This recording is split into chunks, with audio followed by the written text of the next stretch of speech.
Hi, Bridget. We're going to walk through your paper together. You're going to be able to follow along with where I'm at by seeing the mouse here. It should appear on your screen as a yellow circle. I'm going to do my best to try and discuss what I think is good and bad about your paper and what you need to change heading into next week. First thing, how has immigration changed? I understand that summarizes what you're doing, but this is not a particularly effective title. Second, your name does not go beneath the title, ever. You don't even need your name right here. Let's go ahead and get rid of that.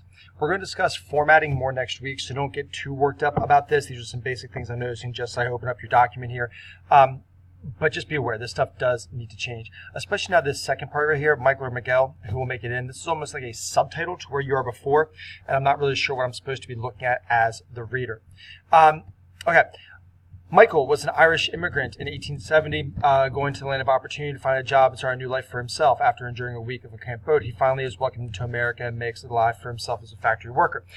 Is this supposed to be a hypothetical, or is this an actual Michael that we know or should know?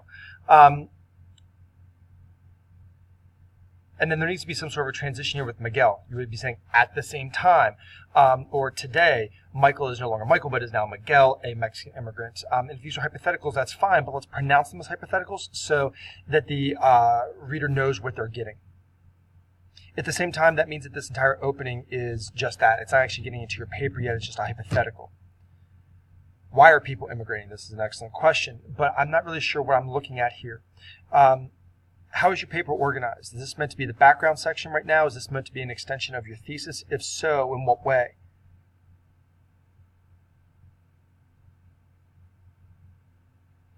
When you say, although both Michael and Miguel made it to America, what has changed between the 19th century and now to cause such a different immigrant experience? Well, how do we know there's a different immigrant experience? Your points up here at the top were simply hypothetical.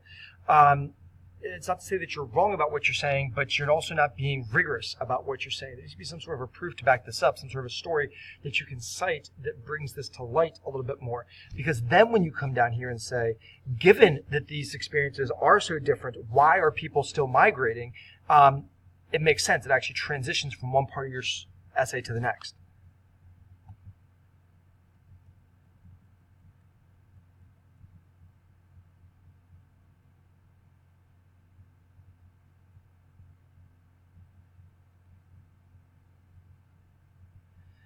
I'm not sure about this right here, but why are people fleeing according to Elizabeth Arizaga of the Gramblinite? I'm not sure what the Gramblinite is, if this is at Grambling University or not. If it is, I would like some sort of a citation for that. The answer to the question lies in the history of the country. America was founded by pilgrims, immigrants fleeing the injustice of England. Yes and no. That's a little bit of an awkward way to phrase what was going on there.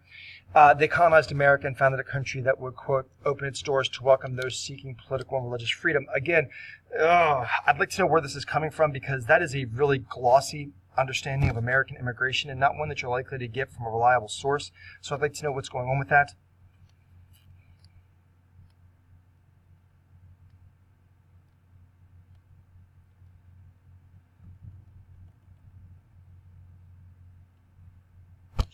All right, and now you're looking more specifically at what's going on right here.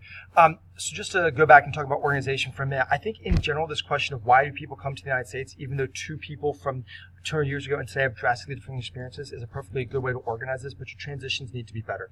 And there needs to be actual information here discussing how these situations are different. When it comes to why people are immigrating, I think the question is, not always, but almost always, something that is rooted in economics. People come to the United States for work. That's traditionally been the situation. And when people do flee here for other reasons, it's usually a matter of safety. So yes, religious freedom can play into that question of safety, but just calling it religious freedom, I feel like, is a rather shallow way to address that. So when you have pilgrims who were coming here in the early 16th, 17th centuries, yes, I think the question of religious freedom plays into that. But to say that they wanted religious freedom for everybody, that's not true. I mean, the state of Maryland would not have been founded if not for the fact that Puritans were persecuting Catholics in Massachusetts and Connecticut. So this question of religious freedom is complicated. Today, there are certainly people in Central America who would say that they are fleeing as a consequence of religious persecution. But that issue is again complicated because I'm sorry, I said religious persecution. That was my mistake. They're again fleeing because of a fear of violence, but not about religious persecution in this case. Oftentimes it has to do with the drug trade and who is or is not involved in that, and gangs that are in Central America. So I just think that there needs to be some stuff opened up right here. This is a complicated issue. talking about them in 1914, fine. And then we're just really starting to get down here into outlines of information that you have.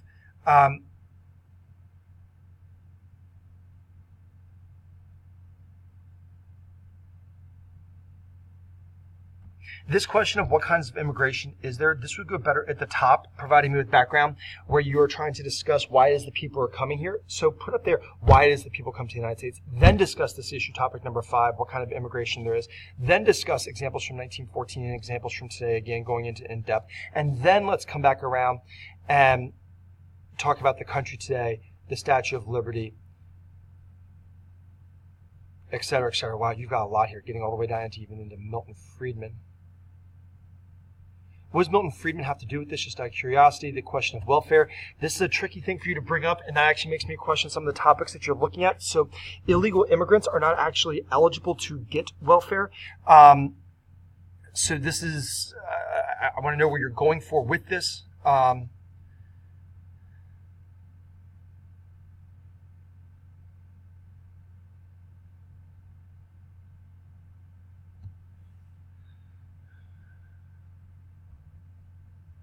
Okay, and then this line you have right here.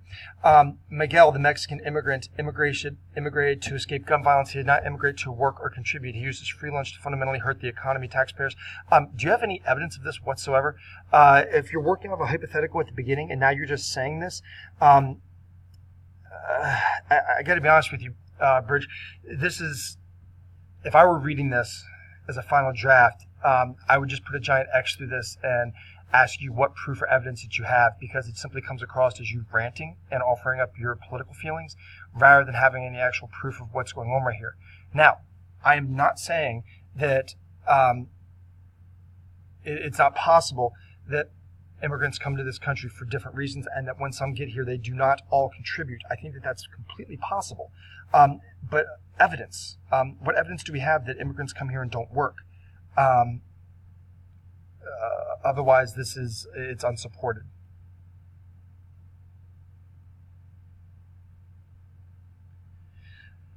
So I think we need to adjust your organization as you're looking at this, and I think you need to really consider where you're getting some of your information from and the perspective that you're trying to put on this. I don't care what your politics are personally. I care that what you have is evidence-based and that you're actually able to support what you're saying so that whatever direction you push this in, it can be defensible. Because when you simply say, Miguel came here and didn't contribute, a person on the other side of the table from you could just say, yes, he did. And then that would be the end of the conversation because you've offered no evidence to contradict the other person. So there needs to be some real questions about that. Anyway, something for you to think about.